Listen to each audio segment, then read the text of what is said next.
दोस्तों नमस्कार, मैं डीएन सर और डीएन पाठशाला में आप सभी का स्वागत है।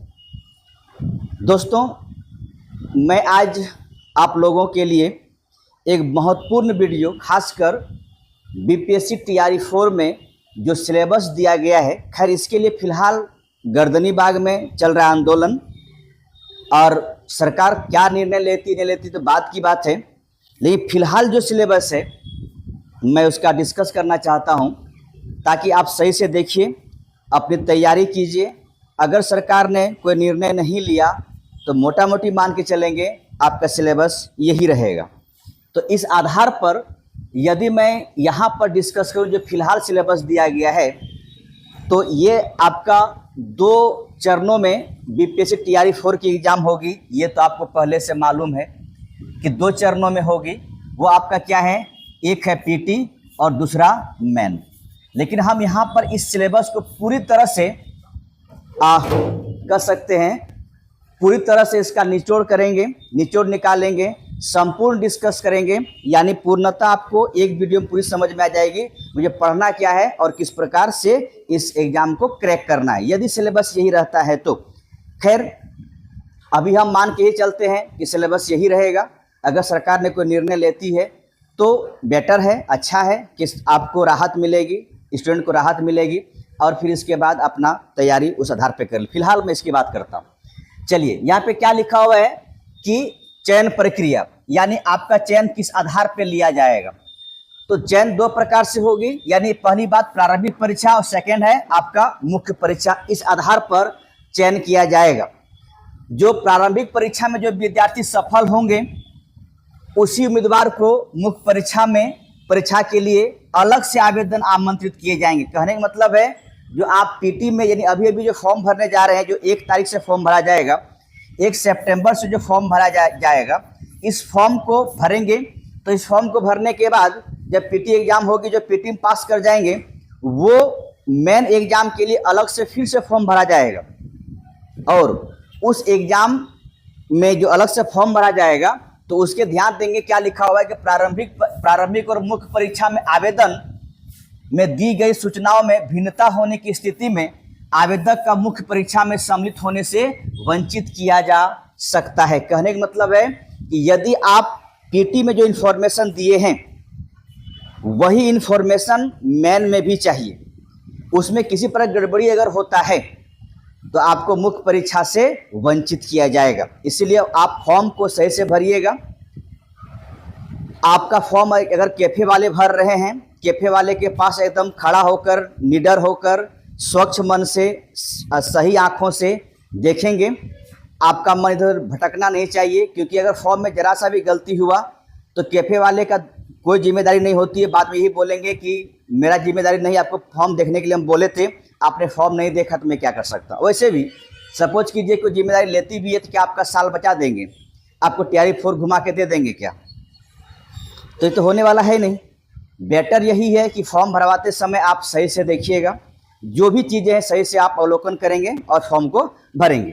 तो ध्यान रखेंगे कि पीटी और मेन में जो भी आप पीटी में जो भी आप इंफॉर्मेशन दिए हैं वही इंफॉर्मेशन मेन भी रहना चाहिए, नहीं तो दिक्कत होगी। चलिए आगे बढ़ते हैं।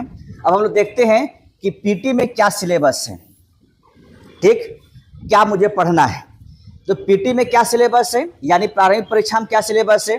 ध्यान रखें दोस्तों कि यहाँ पर आपको क्या पूछा जाएगा, सामान्य अध्ययन का विषय का होगी। सभी प्रश्न किस प्रकार के होंगे, वस्तुनिष्ठ प्रकृति के होंगे और आपको बहुविकल्पीय होंगे, यानी आपको मल्टीपल चॉइस एमसीक्यू क्वेश्चन होगा, ठीक। आगे बात यहाँ पर यह है कि परीक्षा की अवधि कितनी होगी, 2 घंटे की होगी। कुल प्रश्न कितना होंगे, 150 होंगे, 150 होंगे, कुल अंक 150 होंगे। प्रत्येक प्रश्न का 1 अंक का होगा, यानी कहने का मतलब यहाँ पर क्या है कि आपको 2 घंटा समय दिया जाएगा। अगर 150 अंक का क्वेश्चन दिया जा रहा है और प्रत्येक को कह रहा है कि 1 अंक मिलेगा, यानी क्वेश्चन का संख्या भी 150 होगी, ठीक है। यानी इस बार आपको एक क्वेश्चन में 1 मिनट भी समय नहीं लगना चाहिए, क्योंकि आपको क्या कहा जा रहा है कि हम आपको 120 क्वेश्चन दे रहे हैं सॉरी 120 मिनट दे रहे हैं और 150 क्वेश्चन दे रहे हैं। देख लीजिए आप, 150 क्वेश्चन, 120 मिनट, सारे का सारे क्वेश्चन को रंगना भी है। और आगे क्या बात है देख लीजिए, कहता है कि प्रत्येक प्रश्न के लिए 1 अंक होंगे। प्रश्नवार बहुविकल्पिक उत्तरों में से प्रश्नवार किसी एक उत्तर को चयन अपेक्षित होगा। यानी कहने का मतलब है जितना भी प्रश्न दिया गया है उसमें से एक उत्तर आपको चयन करना चाहिए या अपेक्षित होगा। साथ में यह भी कहा जा रहा है, ध्यान देंगे दोस्तों यहाँ पर, कि साथ में यह भी कहा जा रहा है कि प्रारंभिक परीक्षा में गलत उत्तर के लिए आपको क्या, नेगेटिव अंक यानी नेगेटिव मार्किंग किया जाएगा। प्रत्येक गलत उत्तर के लिए कितना नेगेटिव किया जाएगा, 1/3 नेगेटिव किया जाएगा। नेगेटिव मार्किंग का प्रावधान होगी। 1/3 नेगेटिव आप कम मत मानिएगा, ध्यान रखेंगे। 1/3 नेगेटिव अपने आप में बहुत बड़े नेगेटिव होता है। अगर कभी कोई स्टूडेंट ऐसे होंगे जो 1/3 नेगेटिव में कहीं फंसे हैं, माजरा फंसा होगा उनका, तो समझ में आ जाता होगा। जो पहली बार एग्जाम दे रहे हैं उसको लगता हो कुछ नेगेटिव नहीं है, चलो चलो मारते हैं। आप मार के देखिएगा, समझ में आता है। एक बार के बाद बताता हूं मैं कि यूपीएससी में भी 1/3 नेगेटिव है। एक स्टूडेंट गया देने के लिए एग्जाम और उससे कोई क्वेश्चन से नहीं बन रहा था, कुछ क्वेश्चन से बना, कुछ क्वेश्चन आप बाकी सारे क्वेश्चन बन ही नहीं रहा था। वो गलती से क्या किया, सारे को टिक करके चले आए, उसका नंबर माइनस में चला गया था। ध्यान रखिएगा, ठीक है। इसलिए नेगेटिव मार्किंग है।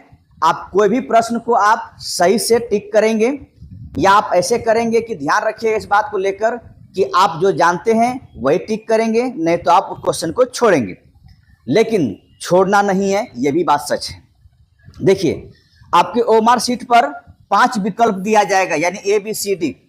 ध्यान रखेंगे, अभ्यर्थी को सही उत्तर, जो आपका प्रश्न है उसका सही उत्तर या तो A होगा, या तो B होगा, या तो C होगा, या तो D होगा। यानी 4 ही ऑप्शन में आपको आंसर आएगा। या तो A होगा आंसर, या तो B होगा, या तो C होगा, या तो D होगा। लेकिन कहा क्या जाए, देखिए, का चयनित में से एक विकल्प चयन कर उत्तर प्रतांक में अंकित करेंगे। यदि अभ्यर्थी प्रश्न का उत्तर नहीं देना चाहते हैं तो विकल्प ई का चयन करना अनिवार्य होगा। ध्यान रखें दोस्तों कि आपको सही या गलत उत्तर जो भी होगा वो ABCD में ही होगा। लेकिन सपोज कीजिए कि एक क्वेश्चन मेरे पास ऐसा है, जैसे कि मान लेता हूं कि मेरे पास 90 नंबर क्वेश्चन है जो कि हमसे नहीं बन रहा है, और प्रयास करने के बावजूद भी ये क्वेश्चन हमसे बन नहीं रहा है। अब मुझे इसको छोड़ना है। क्वेश्चन तो मुझे छोड़ना चाहिए, ठीक है, लेकिन ओमार शीट में उसको हम ई में रंगेंगे। जो क्वेश्चन से हम लीव कर रहे हैं, छोड़ रहे हैं क्वेश्चन को, ध्यान रखिएगा उसका ओमार शीट में आप ई रंगेंगे। यदि ई नहीं रंगते हैं, ध्यान रखें, या फिर लिखा हुआ है किसी स्थिति में प्रत्येक प्रश्न के लिए केवल एक उत्तर चुनना है। यदि कोई अभ्यर्थी 5 विकल्प में ABCDE में किसी का भी चयन नहीं करता है तो ऐसे प्रत्येक अनुत्तरित यानी अनआंसर्ड प्रश्न पर नकारात्मक अंकन 1/3 1/3 अंक की कटौती की जाएगी। दोस्तों इतना ध्यान रखिएगा, 150 का 150 यानी 150 के 150 क्वेश्चन को रंगना है, चाहे आप जानते हैं या नहीं जानते हैं। अगर नहीं जानते हैं तो ई रंग के आइए, जानते हैं तो ABCD में कोई एक रंग के आइए। समझ में आ रहा है? अगर जानते हैं, क्वेश्चन का आंसर जानते हैं तो ABCD में किसी में एक को रंग के आइए, और अगर क्वेश्चन को नहीं जानते हैं तो आप ई रंग के आएंगे, यानी आप ओमार शीट को खाली छोड़कर नहीं आएंगे। वरना अगर जो क्वेश्चन खाली छोड़े, जिसको आप खाली छोड़ दिए, वो भी 1/3 नेगेटिव में जाएगा। इसलिए सारे ओमार शीट को रंग के आएंगे। जो क्वेश्चन आप नहीं जानते हैं उसका ई रंग दीजिए, जिसको जानते हैं उसको आप ABCD में कोई एक रंग दीजिए। ठीक, चलिए आगे बढ़ते हैं। देखिए क्या कहता है, अगली बातें क्या है ये भी देखते हैं। कहता है कि प्रारंभिक परीक्षा महज एक जांच परीक्षा होगी। ठीक है, प्रारंभिक परीक्षा जो है एक महज जांच परीक्षा होगी, यानी आपको यहां से मेट बनने वाला नहीं है। ध्यान रखिएगा, प्रारंभिक परीक्षा क्या होगी, महज एक जांच परीक्षा होगी। ठीक है, सिर्फ आपको आगे बढ़ने का ये सीढ़ी है, जो कि आगे बढ़ना है आपको। अब यहां पर से हम बात करेंगे कि पीटी में क्या क्या पूछा जाएगा, यानी सिलेबस क्या क्या दिया गया है। तो पीटी का सिलेबस इस प्रकार है, ध्यान रखेंगे, पूर्णतः जीके जीएस, ठीक है, ध्यान रखिएगा, पूर्णतः जीके जीएस और करंट अफेयर्स। ध्यान दें क्या क्या पूछा, देख लीजिए। कहता है कि इस प्रारंभिक परीक्षा में सामान्य विज्ञान, राष्ट्रीय एवं अंतर्राष्ट्रीय महत्व के समसामयिक घटना, उसके बाद भारत का इतिहास, बिहार के इतिहास की प्रमुख विशेषता, सामान्य भूगोल, बिहार की प्रमुख भौगोलिक प्रभाग तथा यहाँ की महत्वपूर्ण नदियाँ, भारत की राज्य व्यवस्था और आर्थिक व्यवस्था, आज़ादी के पश्चात बिहार की अर्थव्यवस्था की प्रमुख परिवर्तन, भारत का राष्ट्रीय आंदोलन तथा इसमें बिहार का योगदान एवं सामान्य मानसिक योग्यता को जांचने वाला प्रश्न होगा। ध्यान रखें दोस्तों इस बात को लेकर कि इस बात का ध्यान रखिएगा कि आपको जो पूछा जाएगा, और अगर आप ये भी ध्यान रखिएगा कि यदि जरा सा भी आपको यहाँ पर से एक नॉलेज इस बात का लेंगे कि अगर पूरे सिलेबस को पढ़ने के बाद आपको ये समझ में आ रहा होगा कि यहाँ मुख्यतः मुझे जीके और जीएस पढ़ना है, ठीक है, साथ ही साथ करंट अफेयर्स को भी पढ़ना है।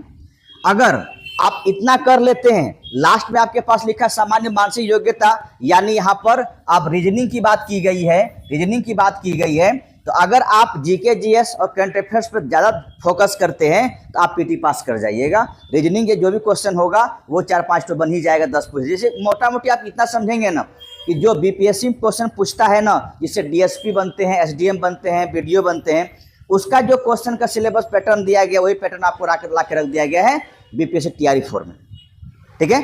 तो टीआरई 4 का जो पीटी का सिलेबस है वो बीपीएससी का जो पहले मेन वाली एग्जाम होती थी उसका होता है, उसका सिलेबस जो है उसी प्रकार सिलेबस यहाँ पे डाल दिए। तो मोटा मोटी आप जीके जीएस करंट अफेयर्स को ठीक ठाक कर लेते हैं तो आपको पीटी पास कर जाइएगा, बस इतना समझिए, ठीक। चलिए हम लोग आगे बढ़ते हैं, और आगे कुछ बातें और है कि यहाँ पर एक चीज दिया हुआ है कि किस वर्ग को कितना न्यूनतम मार्क लाना पड़ेगा। ये न्यूनतम मार्क की बात की जा रही है, ध्यान रखिएगा कि इतना लाएंगे में हम पास कर रहे हैं उससे वाली बात नहीं है, ऊपर से लिया जाएगा, लेकिन इससे कम नहीं चलेगा। देखिए सामान्य वर्ग के लिए कितना कहा गया है, सामान्य वर्ग के लिए कहा गया है 40%, पिछड़ा वर्ग के लिए 36.5%, इसके बाद ईबीसी यानी अत्यंत पिछड़ा वर्ग के लिए 34%, बाकी जितना भी है यानी एससी, एसटी, महिला, दिव्यांग उम्मीदवार के लिए सभी के लिए मात्र 32%। यानी ध्यान रखेंगे जनरल कोटा के लिए आपका 40%, बीसी के लिए 36.5%, ईबीसी के लिए आपका जो है वो 34%, और जितना भी रेस्ट बच जाता है यानी एससी, एसटी जितना भी बच जाता है, महिला, दिव्यांग सबके लिए 32%। लेकिन ध्यान रखेंगे ये पीटी के लिए न्यूनतम मार्क है, ये आपका कटअप नहीं है कि यही कटअप आपका बनने जा रहा है। जैसे कि सपोज करेंगे कि आपके पास 150 क्वेश्चन है, 150 क्वेश्चन का 40% का मतलब कितना हुआ, 50-60, यानी 60 क्वेश्चन अगर कट छट के सही होता है तो आपका पीटी पास कर जाएंगे, ऐसा बात नहीं है, ठीक है। यानी ये इससे कम नहीं होनी चाहिए, इससे ज्यादा होनी चाहिए, ठीक है। और जितना अधिक लाएंगे आपकी सेहत के लिए उतना अच्छी वाली बातें हैं। चलिए आगे बढ़ते हैं, अगला बातें क्या कहा गया इसको भी देखते हैं। कुछ यहाँ पर अतिथि टीचर का जिक्र किया गया है तो हम उस पर नहीं जाएंगे फिलहाल हम बात करेंगे किसके ऊपर में, अच्छा बात करेंगे यहाँ पर मुख्य परीक्षा के बारे में। तो मुख्य परीक्षा का जो सूचना दिया गया है उसको आप यहाँ पर थोड़ा समझेंगे कि मुख्य परीक्षा भी, देखिए यहाँ पर मुख्य परीक्षा भी लिखा हुआ, और कैसे होगा मुख्य परीक्षा भी यानी मेन भी, ध्यान रखेंगे मेन एग्जाम भी आपका एमसीक्यू पर ही होगा। और इसके लिए 1 to 5 का अलग सिलेबस है, 6 to 8 के अलग सिलेबस है, 9-10 के लिए अलग सिलेबस है, और 11-12 के लिए अलग सिलेबस है, सबके लिए अलग अलग है। यानी जो विद्यार्थी टीआरई 1, 2 और 3 में, या ऐसा कर सकते टीआरई 2 और 3 में एग्जाम में देखा है, उनके लिए जो सिलेबस पहले था वही सिलेबस आपका मेन में रखा गया है। अब इस सिलेबस में इतना एक बात समझेंगे कि जो मैटर है, बातें हैं, वहां पर ये है। आप ऐसे भी देख लीजिए, यहाँ पर क्या है कि अगर 1 to 5 के विद्यार्थी आप हैं तो आपका भाषा भाग 2 में 30 नंबर का भाषा, और भाग 1 में 30 नंबर का भाषा, और भाग 2 में 120 नंबर का सामान्य अध्ययन। अगर आप 6 to 8 के विद्यार्थी हैं तो भाग 1 में 30 नंबर की भाषा, भाग 2 में 40 नंबर का जीके जीएस, और भाग 3 में आपका सब्जेक्ट का 80 नंबर का क्वेश्चन। इसी प्रकार अगर 9-10 का विद्यार्थी आप हैं तो आपको भाग 1 में भाषा का 30 नंबर, भाग 2 में 40 नंबर का जीके जीएस, और भाग 3 में 80 नंबर का आपके सिलेबस, आपका जो पेपर है, यानी आपका जो ऑनर्स पेपर है, उसी से लिया जाएगा। ठीक है। और इसके बाद जो 11-12 का है उसमें भी वही वाली बात है। भाग 1 में 30 नंबर की भाषा, भाग 2 में 40 नंबर का क्वेश्चन यानी जीके जीएस, और भाग 3 में 80 नंबर का आपका पीजी वाला, जो जिससे पीजी किए हैं वो पूछा जाएगा। ठीक है। देखिएगा कि मुख्य परीक्षा में भी आपका वस्तुनिष्ठ प्रश्न होगा और एमसीक्यू ऑब्जेक्टिव प्रश्न होगा। इसका भी अवधि आपको 2 घंटा ही दिया जाएगा, और कुल प्रश्न संख्या 150 होंगे यानी 150 होंगे, और प्रत्येक प्रश्न का 1 अंक होगा। यानी यहाँ पर भी ये कहा जा रहा है कि आपको जो प्रश्न होंगे वो मोटा मोटी क्या ऑब्जेक्टिव प्रश्न होगा, और सारे के सारे प्रश्न 2 घंटा समय मिलेगी। तो आपको कुल अंक 150 का होगा, और प्रत्येक प्रश्न का 1 अंक दिया जाएगा। इसमें भी देखेंगे गलत उत्तर के लिए आपको नेगेटिव मार्किंग है, और नेगेटिव कितनी है, 1/3 है, 1/3 है। और यहाँ पर वही वाली बातें हैं कि ABCDE आपको 5 ऑप्शन दिया जाएगा। 4 ऑप्शन में आपका सही आंसर होगा। 5वां ऑप्शन जो क्वेश्चन आप नहीं बनाना चाहते हैं, जो अनआंसर्ड छोड़ना चाहते हैं, उसमें आप ई रंग देंगे। ठीक है। अगर आप ई नहीं रंगते हैं तो आपका जो क्या बोला जाए कि उसका भी आपका 1/3 नेगेटिव हो जाएगा। ठीक है। अब ध्यान रखिएगा, मेगा सूची जो आपका निकलेगा वो मेन के एग्जाम से निकला जाएगा, यानी आपका क्या बोला जाता है कि जो मेन एग्जाम होगा उसी से मेरिट लिस्ट बनेगा, और उसी से आपका रिजल्ट बनेगा, वही आपका चयन का प्रक्रिया होगी। आप यहाँ पर